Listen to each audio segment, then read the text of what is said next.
سلام كمي توعلو كبرات تخطاتلت تورا ميديا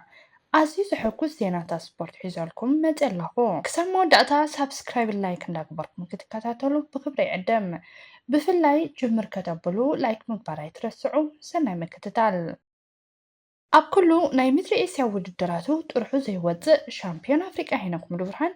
ዕዉት ሳልሳይ መድረክ ዙር ኪሹ ጃፓን ብምዃን ናይ ነጥቢ ማልያ ካብ ተቐዳዳማይ ኢንተርማሽዋን ተመንጢሉ ኣብ ጃፓን ነጊሱ ዘሐጉስ ጠብጻብ እንሆ ዓመታዊ ኣብ ወርሒ ጥቅምቲ ዝካየድ ዙር ኪሹ ጃፓን ብናይ ዛዛሙ ውድድር ሳልሳይ መድረክ ይቐፂል ርፊዶ ኣብዚ ዕለት ተቐዳደምቲ 119.2 ኪሎ ሜትር ርሕቀት እዮም ሸፊኖም መወዳደር መስመር ኣብ ማእከል እኳ ፎኪስ ዓቐብ እንተነበሮ ኣብ መወዳእታ ግን ኣብ ሰጥ ዝበለ ጎልጎል ማእከል ከተማ እዩ ተዛዚሙ ሄኖክ ምሉብርሃን ኣብዚ መድረክ ዝዓበየ ዕድሉ ናይ ነጥቢ ማልያ ምምንጣል እዩ ነይሩ ምክንያቱ ኣብ ቀዳማይ መድረክ ዓባይ ጉጅለ ተበታቲና ብሰንኪ ምእታዋ ነዊሕ ናይ ግዜ ፍልልዩ ተነፂፍላ ነይሩ ብሰንኪ እውን እቶም ሄኖክ ዝርከቦም ግምት ዝተዋህቦም ተቐዳደምቲ ሓሳቦም ክሰምረሎም ኣይከኣለን ኣብቲ ትማሊ ዝተኻየደ ካልኣይ መድረክ ዙር ኪሹ ሄኖክ ምሉብርሃን ከዓ ብሓያል ቅጽበታዊ ውድድር ሳልሳይ ደረጃ መሓዝ ናይ ነጥብን ግዜ ደረጃኡ ኣመሓይሽ እዩ ኣብ ናይ ግዜ ደረጃ ሄኖክ ናብ 7ይ ደረጃ ክብረኽ ከሎ ኣብ ናይ ነጥቢ ከዓ 28 ነጥቢ ብምእካብ ናብ ሳልሳይ ደረጃ ደይብዩ ነዛ ናይ ሎሚ መዛዘሚት መድረክ ፈሊምዋ ኣብዚ ውድድር ዝሳተፍ ዘሎ መትከል እዮም እውን ኣብ ናይ ጋንታ ስራሕ እዩ ተጸሚዱ ቀኒዩ ብሰንኪ እውን ዝነኣድ ደረጃታት ከመዝገብ ኣይከኣለን ናብዚ ናይ ሎሚ መድረክ ምስ ንመጽእ ነቲ 119 ኪሎ ሜትር ርሕቀት ዝነበሮ ውድድር ዓባይ ጉጅለ ብሓያል መጥቃዕታት ተሰናያ ከተካይደ ውዒላ ኩሉ እቲ ዝተካየደ መጥቃዕታት ግን ኣብ መወዳእታ ስለ ዝፈሸለ ተቐዳደምቲ ተጠርኒፎም እዮም ቅጽበታዊ ውድድር ኣካይዶም ኣብዛ ዛዛሚት መድረክ ብፍላይ ናይ ነጥቢ ማልያ ብመገዲ ተቐዳዳማያ ወኒና ዝኣተወት ኢንተርማሽዋንቲ ሓደገኛ ጋንታ ኮይና ከም ትቐርብ ብኣግኡ ፍሉጥ እዩ ነይሩ ነዛ ጋንታ ዘስጋኣ ተቐዳዳማይ ከዓ ኤርትራዊ ሄኖክ ምሉብርሃን ነይሩ ኢንተርማሽ ኣብ መወዳእታ ኪሎ ሜትራት ማልያ ንምዕቃብ ሓያል ፃዕሪ ኣካይዳ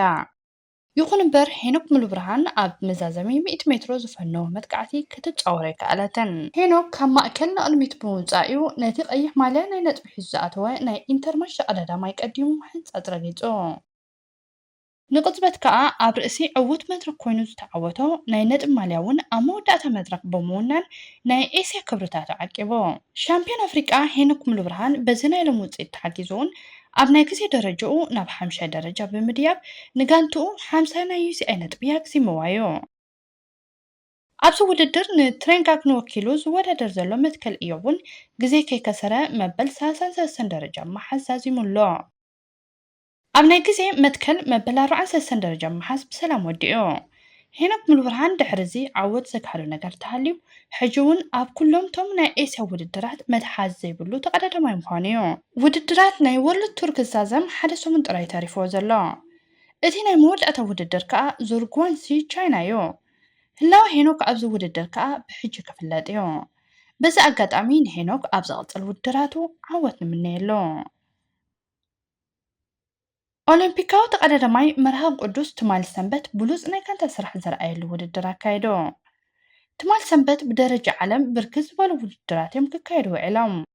እቲ ዝዓበየ ውድድር ከዓ ኤርትራዊ ኣባል ስጳኛዊት ጋንታ ቦርጎስ መርሃብ ቅዱስ ዝተሳተፈሉ 170.9 ኪሎ ሜትር ዝሸፈነ ክላሲክ ቫልዴንጎ ኤሮፓዊ ነይሩ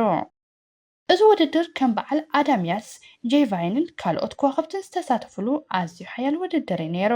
ነዚ ሓያል ውድድር ግምት ከም ዝተገብረሉ ኣዳምያስ ይተዓወተሉ ጄቫይን ከዓ ሳልሳይ ደረጃ ሒዙ ኣዚሙ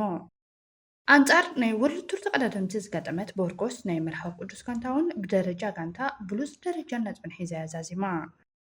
ክልተ ተቐዳደምታ 59 ደረጃ መሓዝ ኣገዳሲ ናይ ዩሲኣይ ነጥቢ ከመዝግቡላ ከለዉ መርሃብ ቅዱስ ከዓ ኣብ ናይ ጋንታ ስራሕ ድሕሪ ምውዓል መበል 26 ደረጃ መሓዝ ብሉፅ ብቕዓት ኣንፀባሪቑ መርሃብ ቅዱስ ድሕሪ ካብ ከቢድ ሓደጋ ምሕዋዩ ንቡር ብቕዓቱ ኣብ ምምላስ እዩ ተጸሚዱ ዝርከብ ኣብ ቀረባ ግዜ ዝለምሉ ዓወታት ከመዝግብ ከዓ ንምነየሉ ክቡራት ተኸታተልተይ ናይ ሎሚ መደብና ነዚ ይመስል ብዘቕረብኩልኩም ትሕዝቶ ዓቂብኩም ክትኮኑ ተስፋ ይገብር እዛ ቻነል ንምዕባያ ግን ሳብስክራይብ ላይክን ክትገብሩለይ ደጊመ መሕፀነኩም ኣብ ዝቕፅል መደባት ብሰላም ይራኽበና ሰሰናዮ